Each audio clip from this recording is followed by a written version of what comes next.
नमस्कार। आज हम एक सफर पर चलेंगे मध्यकालीन भारत में। लेकिन ये सफर हम देखेंगे 3 ऐसे मुसाफिरों की नज़रों से जो यहाँ बाहर से आए थे, और समझने की कोशिश करेंगे कि आखिर उन्होंने इस धरती को कैसे देखा। लेकिन आगे बढ़ने से पहले जरा एक सवाल पर सोचते हैं। हम सब अपनी दुनिया को असल में देखते कैसे हैं? क्या कभी ये ख्याल आता है कि जो चीजें हमें बिल्कुल नॉर्मल लगती हैं, वो किसी बाहर से आने वाले के लिए कितनी कितनी अनोखी हो सकती हैं? कभी कभी ऐसा ही होता है। जो चीज़ हमारी आंखों के ठीक सामने होती है, उसे देखने के लिए किसी अजनबी की नज़र चाहिए होती है। बाहर से आने वाले लोग अक्सर उन छोटी छोटी बातों, उन रीति रिवाजों पर ध्यान देते हैं जिन्हें हम और आप तो शायद लिखने लायक भी न समझें। तो इस पूरे विश्लेषण में हमारे गाइड होंगे 3 अलग अलग सदियों के 3 यात्री। 11वीं सदी में उज़्बेकिस्तान से अल बिरूनी, 14वीं सदी में मोरक्को से इब्न बतूता और फिर 17वीं सदी में फ्रांस से आए फ्रांसवा बर्नियर। तो चलिए शुरू करते हैं।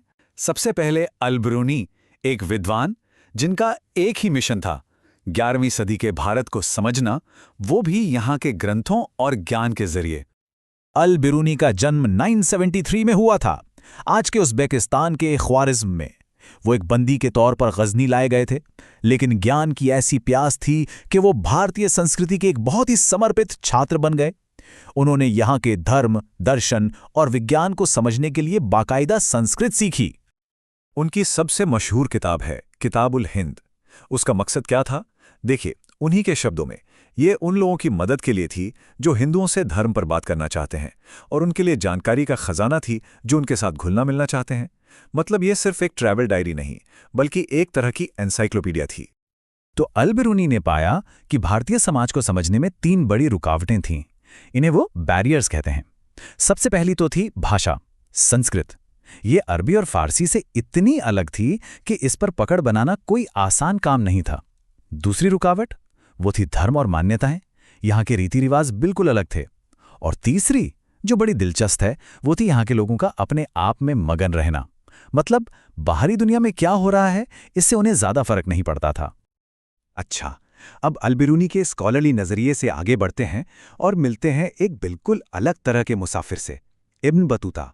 उनके लिए असली ज्ञान किताबों में नहीं, बल्कि दुनिया को अपनी आंखों से देखने और उसे जीने में था। जरा इब्न बतूता के सफर के पैमाने को समझिए। पूरे 30 साल की यात्रा, लगभग 75,000 मील का सफर तय किया उन्होंने।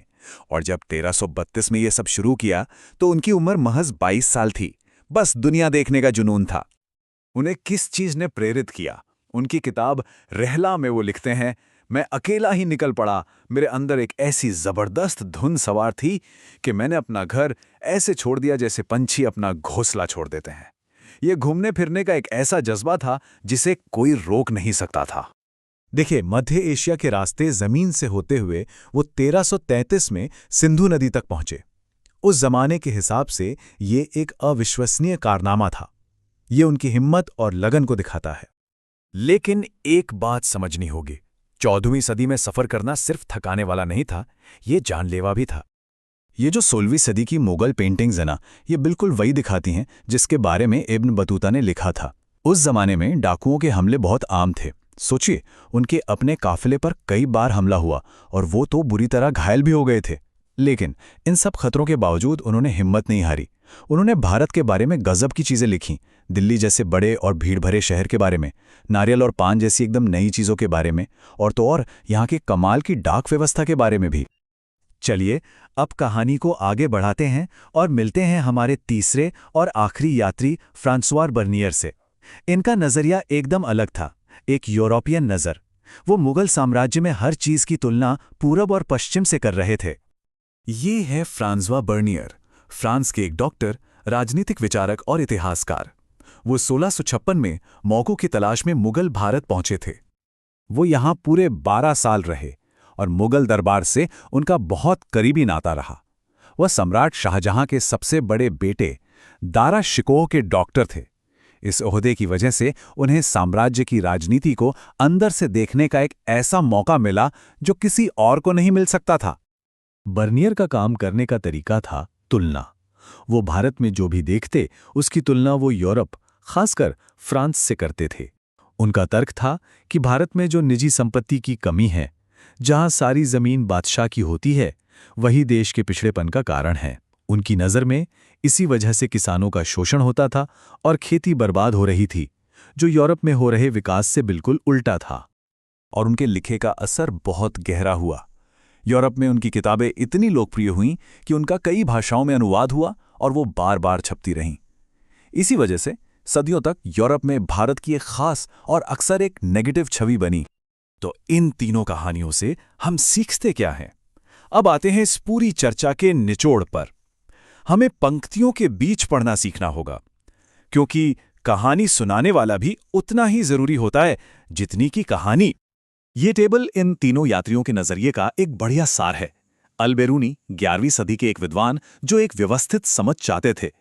इब्न बतूता 14वीं सदी के एक दिलेर घुमक्कड़ जो अपने अनुभव को सबसे ज्यादा महत्व देते थे। और बर्निया 17वीं सदी के आलोचक जो भारत को एक खास यूरोपियन चश्मे से देख रहे थे। इनके लिखे वृत्तांत हमारे लिए अतीत में झांकने की बेशकीमती खिड़कियां हैं। लेकिन हमें यह हमेशा याद रखना होगा कि ये सिर्फ कोरे तथ्य नहीं हैं। ये ऐसी कहानियां हैं जिन्हें लिखने वाले की अपनी परवरिश, उसके मकसद और उसके अपने पूर्वाग्रहों ने एक शक्ल दी है। हर किसी ने वही देखा जिसके लिए उसका दिमाग पहले से तैयार था। तो सबसे जरूरी बात यह है कि इतिहास को समझने के लिए हमें पहले इतिहासकार को समझना होगा। हमें यह सवाल पूछना होगा कि वो कौन थे, वो क्यों लिख रहे थे और किसके लिए लिख रहे थे। और यही बात हमें आज के बारे में सोचने पर मजबूर करती है। जब हम आज किसी दूसरी संस्कृति को देखते हैं तो वो कौन सी बाधाएं या कौन से पूर्वाग्रह हैं जो हमारे नज़रिए को प्रभावित करते हैं, इस पर सोचिएगा जरूर।